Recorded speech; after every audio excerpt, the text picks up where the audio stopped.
Hey guys, and welcome to another GameXplain discussion. I'm your host, Derek Bittner, and I'm joined today by Andre Seegers to discuss his recent playtime with the English version of Fire Emblem Fates. So let's get started.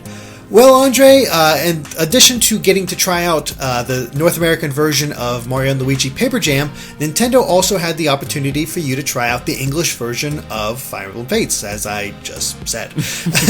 But this one's more exciting to me personally because, one, it's not out in the US yet, and two, I am a Fire Emblem fan. And three, it's not out in Europe yet either, so we don't know everything about this game yet. Yeah, exactly. Like, there's some translators out there, showing the plot and whatnot, but if you don't want to know anything, you definitely won't know anything.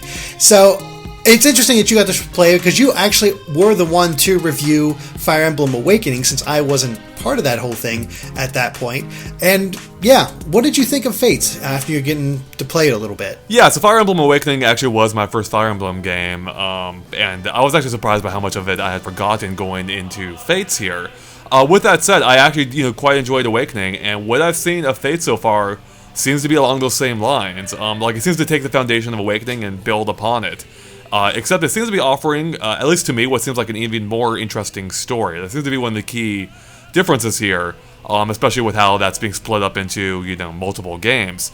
So, of course, as people probably already know, Nintendo's talked about this to some degree in the directs. You play as Corrin, of course, one of the main characters is Corrin, otherwise known as the new Smash Brothers character. And the basic idea of this is that your Corrin is raised in the kingdom of Nor, which is kind of like a warmongering kingdom, which is apparently also basically evil, essentially. And you've grown up in secluded in a fortress, essentially. But eventually you get to go out into the world as a Norian soldier. But shortly after that point, and I should actually mention real quick, there are going to be some mild spoilers here, but I don't think anything too big. Most of you probably heard before, and I'll try not to spoil anything major, as far as I know. But anyways, you go out into the world as a Norian soldier, and it's soon after that you find out that you're actually not Norian at all. Instead, you were kidnapped as a kid, and you actually originally came from the kingdom of Hoshido, I hope I'm saying that right, which is actually a peace-loving kingdom. And in the chapter I played, called Mother, it's chapter 5, so near the start of the game still. So again, nothing too spoilerish, but you do end up meeting up with your queen and your original family, and the queen being your mother, and everyone's just for the most part is super welcoming of you and really friendly. There is at least one doubter there who wants you to go back to your to your kingdom. He doesn't care if you're actually family, but that's where the conflict comes in, right? With which kingdom do you want to belong to, and you actually have that choice at the end of this chapter, where you choose if you want to play as part of your actual family, the peace-loving kingdom, or if you want to go back to your original family, the one you grew up with, the one you're familiar with, which is the one that is also, by most objective measures, evil. Or so it would seem. Yeah, I mean, it's a very interesting setup, and I played a little bit of the Japanese version when it first came out. I did a bit of a stream on it, and even in the Japanese version, you definitely got a sense of the personalities of these two kingdoms, and I think they did an excellent job. I think they do an excellent job of giving you reasons for why you'd want to go with your original family and why you'd want to go with your birth family. And, it's a very interesting conflict there, but I'm sure a lot of people are curious, since you do have that choice at the end of this chapter. Which side did you end up choosing, Nor or Hoshido? So I chose the Smash Brothers side, actually. I actually didn't make a choice. That's actually where they cut me off, unfortunately, so I didn't have a chance to actually make a proper choice. If I had to choose, I'm a goody two-shoes. I think I would have gone with the Kingdom of Hoshido. I mean, I think, I usually do tend to go the right path, the light side, if you will. Even though I think it actually is usually more fun to go the evil side. So what did you think of Chapter 5? Not getting any of the story segments, but, obviously all gameplay. What gameplay elements did they introduce to you in this chapter? Yeah, I mean, so again, the basics of it do seem to be very similar to Awakening. They're very, if you liked Awakening, or if you were familiar with it, you should be right at home here. But they are layering some new things on top of it. I can't remember, were dragons a thing at all in Awakening? Or no, they were not. Okay, well, that's a huge thing here now. So in the chapter I was playing, Corrin was a dragon. And that greatly impacted, basically, I'm really powerful. But as such, I was just out there destroying enemies as Corrin. However, The game did give a warning that wanted to avoid enemies equipped with a particular weapon that is actually especially effective against dragons. So that is one thing you have to keep in mind. Like, even though you are overall powerful, you do have special weaknesses too. On top of that, though, they do introduce other new mechanics as well. Like, they've changed how, or modified how pairing up works. How now you can have, basically you can have one teammate automatically defend another when you're being attacked, for instance. And I think there's even more depth to it than just that. But, like, you can have one teammate guard the more powerful one, for instance.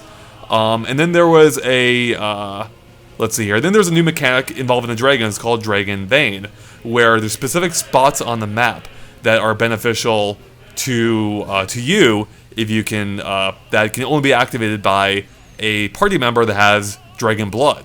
So in one instance, if you go to like a river, you can dry it up completely, and that can benefit your team. So those seem to be the main differences. I'm sure there's even more once you drill down into it. But keep in mind, I only played one mission. I guess the bigger question is, do you feel like, I know you don't remember Awakening that much, but do you feel like these give it a little bit more personality and made it different enough? Because you did say how similar you thought it was to Awakening, which is, granted, I mean, this is still Fire Emblem. Yeah. But does it feel like it changes up enough? Because one of the, I'm not even sure if you noticed this, but one of the other big changes to Fates is the fact that they got rid of the fact that weapons degrade over time.